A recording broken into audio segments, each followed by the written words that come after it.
দৌলত দিয়ে যে বাসটা পানিতে ডুবে গেল এর জন্য আপনি কাকে দায়ী করবেন? ওই বাসের ড্রাইভারকে নাকি লঞ্চ গার্ডকে?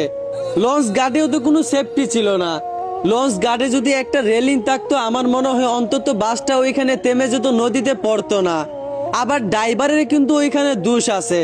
শুনলাম বাস চালক নাকি তখন তার হেল্পারকে দিয়ে বাসটা চালাচ্ছিল। সামান্য একটা অবহেলার কারণে আজ কত মায়ের কুল খালি হয়ে গেল। 50 জন যাত্রী নিয়ে বাসটা পানির 60 ফিট গভীরে ডুবে যায়। দীর্ঘ 6 ঘন্টা পর বাসটাকে উঠানো হয়। বাসের যাত্রী ছিল সর্বমোট 50 জনের অধিক, কিন্তু মাত্র 10 থেকে 12 জনকে জীবিত অবস্থায় উদ্ধার করা হয়েছে, আর বাকি সবাইকে মৃত অবস্থায় উদ্ধার করা হয়েছে।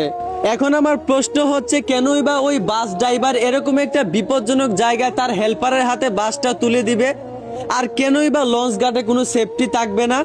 তবে কি বাংলাদেশের জনগণের কোনো জীবনের নিরাপত্তা নাই?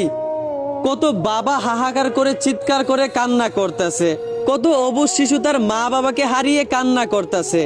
কে মুছে দিবে ওদের চোখের পানি? কে সান্ত্বনা দিবে ওদেরকে? বাংলাদেশে এসব কি হচ্ছে ভাই আমি বুঝলাম না। ঈদ আসাতেই শত শত মায়ের কুল খালি হয়ে যাচ্ছে। তবে কি উপরওয়ালা আমাদের প্রতি রেগে আছেন? আল্লাহ আপনি আমাদেরকে মাফ করেন, আর বাংলাদেশের প্রত্যেকটা মানুষকে আপনি হেফাজত করেন। আমরা সবাই একটু সতর্ক হই। আশা করি বুঝতে পারছেন। ধন্যবাদ।